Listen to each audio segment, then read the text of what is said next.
During a scheduled inspection, severe corrosion was discovered inside an Amine regeneration column.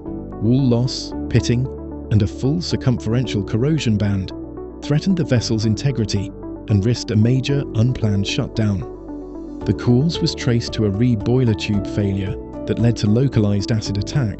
Replacement of the column would have taken months and cost tens of millions. Traditional weld-overlay repair wasn't practical. It required post-weld heat treatment and extensive structural support, adding more downtime and expense.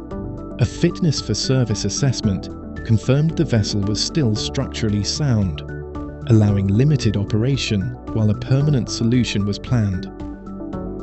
IGS mobilized immediately and applied its proprietary high-velocity thermal spray cladding.